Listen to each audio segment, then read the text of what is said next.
De Amerikaanse antropoloog Joseph Henrich doceert menselijke evolutionaire biologie aan Harvard.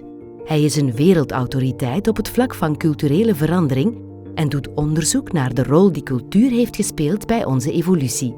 Henrich doet zijn inzichten uit de doeken in boeken voor het brede publiek, waaronder The Secret of Our Success en The Weirdest People in the World.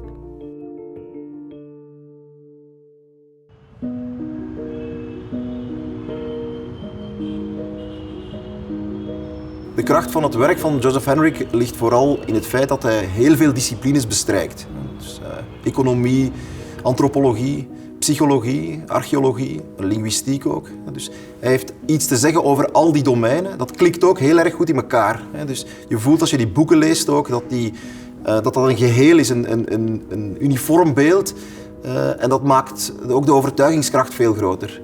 En verder spant hij zich ook heel erg in om die wetenschappelijke inzichten uit te dragen naar een breder publiek. Dus hij schrijft boeken die heel leesbaar zijn en die ook een grote overtuigingskracht hebben voor mensen uit die verschillende disciplines.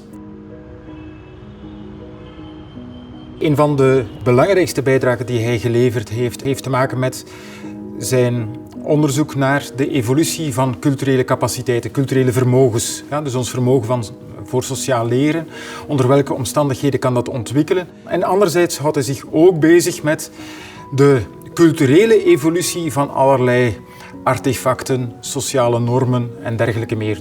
En dan een derde onderzoeksfocus gaat dieper in op de typisch westerse psychologie. En Henrich heeft daarvoor een acroniem gemunt, namelijk WEIRD. Western, Educated, Industrialized, Rich and Democratic. En volgens Henrich zijn wij the weirdest people in the world. Ja, wat betekent dat wij psychologisch echt heel anders in elkaar zitten dan heel veel andere volkeren. Wij zijn meer individualistisch, wij denken analytischer.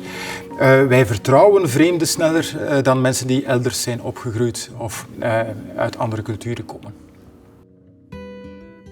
Ik ben zelf taalkundige en een aantal vernieuwingen in onze discipline die klikken eigenlijk ook aan op die verschillende inzichten die Joseph Henrich mee heeft gepropageerd, mee in gang heeft gezet. Het gebruik van wiskundige modellen, modellen uit die populatiebiologie, die culturele evolutie, dat is ook iets wat heel duidelijk aanknoopt bij dat werk van Henrich. En natuurlijk het inzicht dat we geen taal universalia moeten propageren op grond van wat we zien in de Europese talen, maar dat er buitengewoon veel variatie zit en heel veel exotische dingen in andere talen en dat de Europese talen ook hun eigen exotica laten zien. In de filosofie vertrekt men heel vaak van intuïties en die intuïties die worden gebruikt om daar allerlei filosofische argumenten op verder te bouwen, maar men veronderstelt heel vaak dat die intuïties algemeen menselijk zijn. Ja, en in die zin ons waarheden opleveren, bijvoorbeeld over het mens zijn of over ethiek. Wel, het werk van Henrich heeft eigenlijk duidelijk gemaakt dat heel veel van die intuïties bepaald westers zijn, ja, en veel minder veralgemeend kunnen worden dan men tevoren dacht. En dat betekent natuurlijk dat de argumenten die daarop verder bouwen op losse schroeven komen te staan.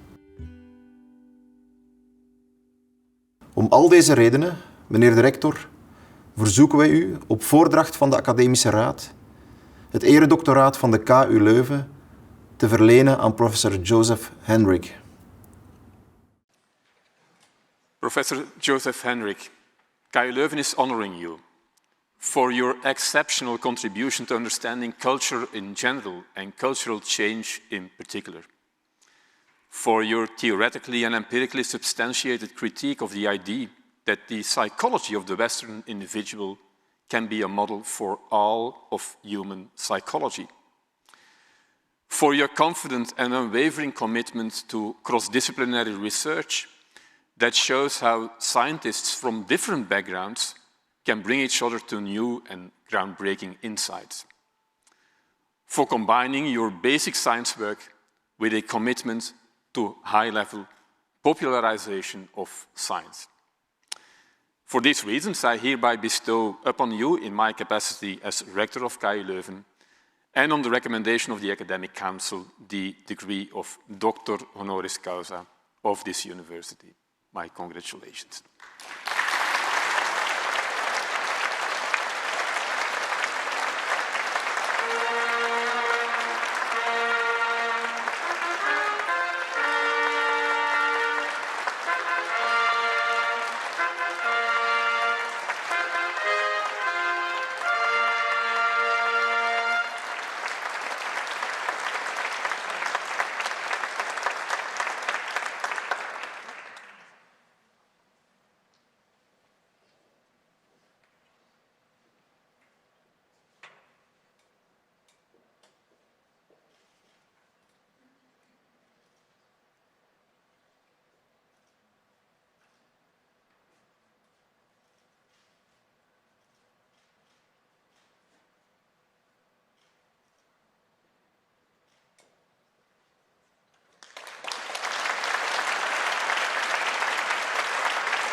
Good morning, all. It's wonderful to be with you. I'm truly humbled, and this is a great honor. I'd like to start by extending my sincerest gratitude to the university and to Rector Sellis for bestowing this honor upon me. I know that selecting the honorees, the awardees, involves a rigorous process that brought in many people on many different committees. So I'd also like to thank the Humanities and Social Science Group, the Selection Committee, the Academic Council, and the Board of Governors. As my fellow professors know, it's often difficult to know when one's work is having an impact. So I was particularly delighted when I learned that my nominators were a distinguished pair of respected scholars that came from quite different disciplines, philosophy and historical linguistics. So I want to extend my most heartfelt thanks to Professor Andres de Block and Freek van de Velde for their nominations and supervision during the process. This honor comes at an interesting time for me intellectually, because I've spent the last few years thinking and probing and reading about human creativity and innovation. And the argument that I've been assembling is that this capacity of ours for creativity and innovation emerges not from individual minds, but from communities, from social interactions, and from contexts. So sometimes by design, but usually by luck, I frequently found myself at the crossroads of different flows of ideas coming from different places. And I've managed to make use of that from time to time. My intellectual journey started at the University of Notre Dame, which is appropriate given today, where I was able to be part of a special program, and I simultaneously studied aerospace engineering and anthropology. And this provided me with a kind of background that I never would have anticipated, and that proved useful in my later work in anthropology. When I finally washed up at UCLA in Los Angeles, I began a PhD in anthropology, and I was fortunate to end up with two advisors. The first I went to study with was an expert on conducting ethnographic research in the Peruvian Amazon. But I also met a guy named Robert Boyd, who was an expert on building mathematical models of cultural evolution. So I began moving back and forth between these two advisors. And I soon began importing tools from cognitive psychology and behavioral economics. And my two advisors, while they didn't know anything about these fields, just provided support and nurturing along the way. A few years into my graduate program, our community of like-minded individuals pursuing these new avenues began to grow with the arrival of Francisco Gil White, Richard McElrath, and Natalie Smith. While a graduate student, Francisco and I wrote a paper on the evolution of prestige that is among my most highly cited papers. Meanwhile, Richard McElrath and Natalie Smith and I began conducting behavioral economic experiments in diverse societies around the world. So special thanks to my PhD advisors and my earliest collaborators, as well as the amazing populations I worked with in Peru and Chile. While a senior graduate student and young professor, I was again lucky to fall into two different groups. One, a set of economists including Ernst Fehr, Sam Bowles, and Herb Gintis, that I learned and was able to kind of harvest many of the fruits of economics and developing ideas there. And another research group led by the famed philosopher Steve Stitch from Rutgers, where I began to learn about philosophy and think more about those ideas and try to incorporate them into cultural evolution, the field that I was trying to help develop.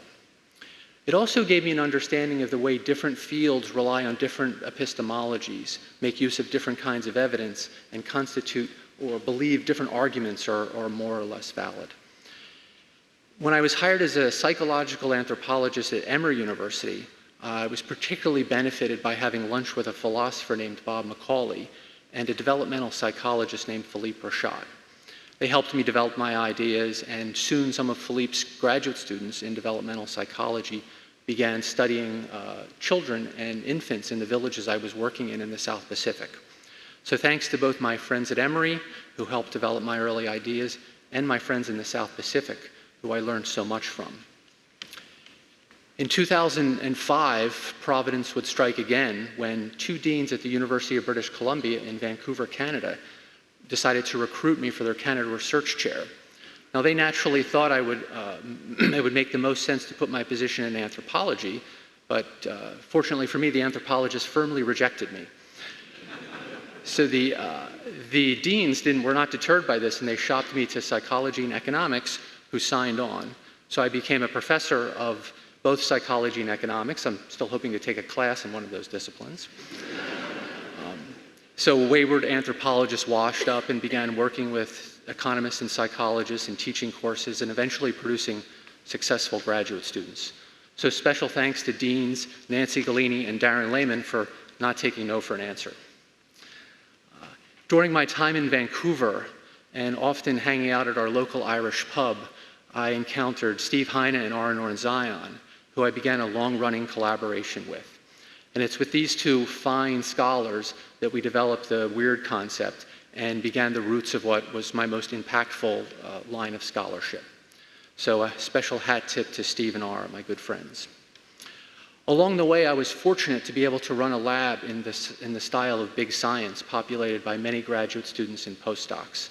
And I was able to draw in psychologists, economists, linguists, religious studies scholars, classicists, and even a few mathematicians once in a while. So special thanks to all the members of my lab over many years who really form the core of my collective brain. Finally, I'll close by thanking my family with big hugs to Zoe, Jessica, Josh, and Natalie.